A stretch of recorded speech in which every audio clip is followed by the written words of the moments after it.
All right, Wolfpack, happy Sunday. We are back with an exciting video, going to be maybe a little longer than normal since we do have some things to go into as the Open ends and we are going into our off-season cycle, our Murph Prep cycle. So for those who've been around the last few years, it's probably going to look pretty familiar.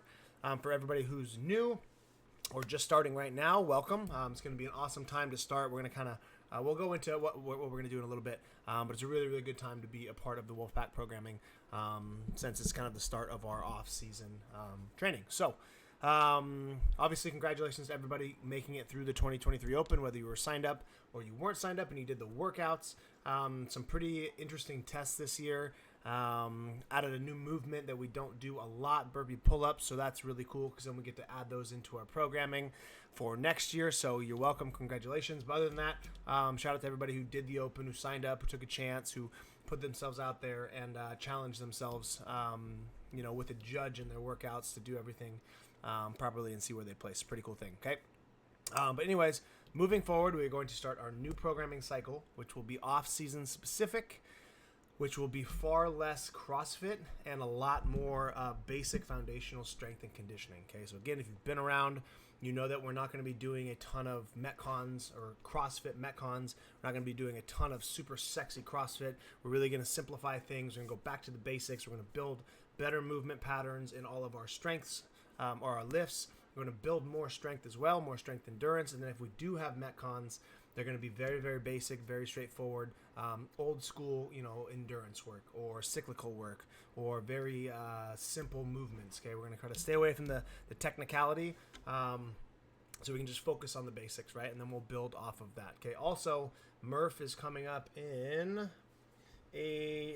9, 10, 11, 10 to 12 weeks, something like that. So obviously, very, very hard workout. There's a lot to do, and we always prepare very well for it because it can be a really awesome and beneficial workout, but it can also be a very detrimental workout if you're not prepared for it and you attack it. So we're going to be doing a lot of Murph prep mixed into this as well, okay?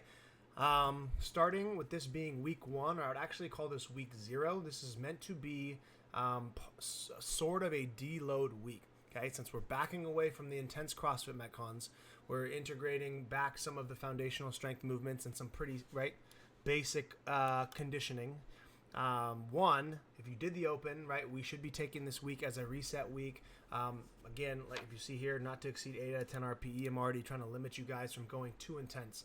So we should still be attacking this week with good intensity, but we shouldn't be trying to max out on every lift. Shouldn't be trying to max out on every Metcon, right? We're trying to transition from our Open season, from our super intense conditioning CrossFit season into less.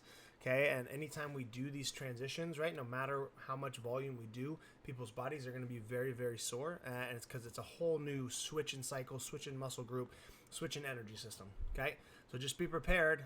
You're probably going to be pretty sore for the first couple weeks, and that's to be expected. But as long as we're focusing on movement patterns, as long as we're focusing on staying within the RPE ranges, right, not trying to PR every single day, you guys will be okay because we will have building effects, we will have layering effects and compounding effects that are meant to improve and increase as we go along. So always keep that in mind. Just because you can do something crazy this week doesn't mean you'll be able to do it next week, and most likely we will build off of every week, and we need to be able to maintain the progressions, okay? And if we lose the progressions, then we're going to lose the entire intent of our cycle, okay? So always keep that in mind.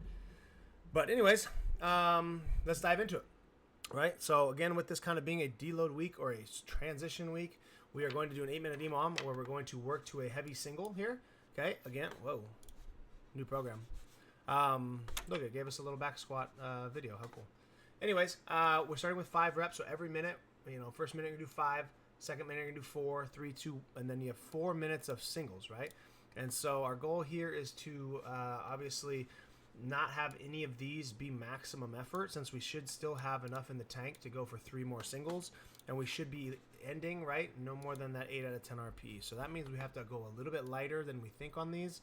This single should still be a very doable single, and then we can kind of build from there for 3 heavier singles. Again, you need to prioritize movement pattern. Okay, this should be the most perfect back squat single that you've ever done in your life at a heavy weight. Right? Perfect torso angle, full depth, right?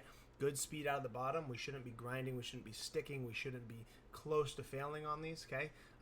Since this is going to just be an introduction back into our heavy back squats. Okay, we've done a lot of back squat volume over the last few months. Okay, high reps, 6, 8, even 10 reps.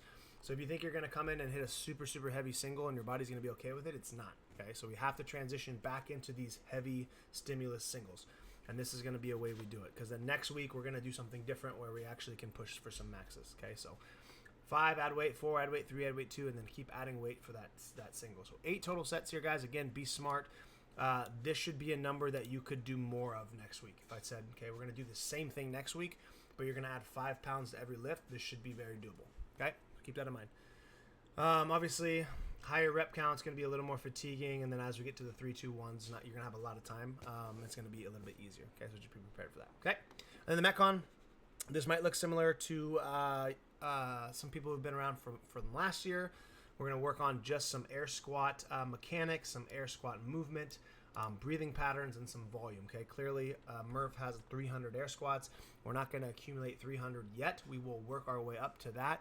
So tomorrow in this Metcon, I want you guys to focus on getting through the assault bike as you should, which we'll talk about in a second, and then attacking these air squats, thinking about perfect cadence, perfect movement pattern, picking a pace where you can breathe, squat up, and keep that cadence, right, for the remaining time here. So again, don't try to blast them out super quick and then die and then rest and lose intensity on the bike and then you're screwed, right? You should be maintaining the same paces on the bike and the same paces on the air squats the entire time. So take this more as a what do you want to call it? An air squat journey than just a complete destruction of air squats. Okay, so 8 rounds, 90 seconds on, 60 seconds off. You're going to complete calories on the bike. You need to choose an appropriate calorie count that you can do in 40 seconds or less at an 80% effort. Okay, you shouldn't have to sprint this 3, 2, 1, go, max effort just to get these done in the time domain, because then that's going to leave us with no juice in the legs for your air squats. Okay, so this should be something that's replicable. Every single round, about the same pace, right? 40 seconds or less. Okay, you probably want to predominantly use your arms. And save your legs as much as you can for the air squats. Okay, so this takes you 40 seconds. You hop off 5 seconds. You have 45 seconds to do as many air squats as possible. But again, don't sacrifice your movement pattern just to get more reps. This is going to leave you guys very, very sore because we're going to do a ton of volume. So we need to prioritize our movement pattern and our breathing. Again, pick a good pace that you can do this the entire time. And then try not to stop the entire 45 seconds. Obviously, as the rounds go on, probably going to get pretty fatigued. But try to pick a cadence so you can keep the whole time. I know people are going to be very tempted to wear their vest because, yes, Murph is coming up and we do wear a weight vest, but I'm going to tell you right now, we're going to wear weight vests. We're just going to use them in a couple weeks once we transition our bodies into this volume and get used to them. Again, if you put on a vest tomorrow and your body's not ready for it, you do 200 air squats with a vest, joints are going to hurt, legs are going to get blown up, might mess up the rest of the week. So I would highly recommend refraining from wearing the weight vest if you really want to. Give yourself a couple weeks to transition into this training period, and then we'll get to the vest work, and we'll still have 10 weeks to work with the weight vest. We'll be plenty prepared. Okay, but 8 rounds of that. If you need to do this with a partner, if there's not enough bikes in the class, one partner will just go at the minute marker and just be a minute behind, and you should be able to trail on the same exact time domain. Okay, it should be super easy to do that way and not run into each other. Anyways. Hope you are excited for this new training protocol. It's going to be fun. Off-season's always great. It's a chance to kind of get back to the basics and really make improvements so that as we go back into more of the CrossFit stuff, we are in a better base position to be an even better athlete than we are now. Have a great Monday. See you in the gym, Wolfpack. Toodles!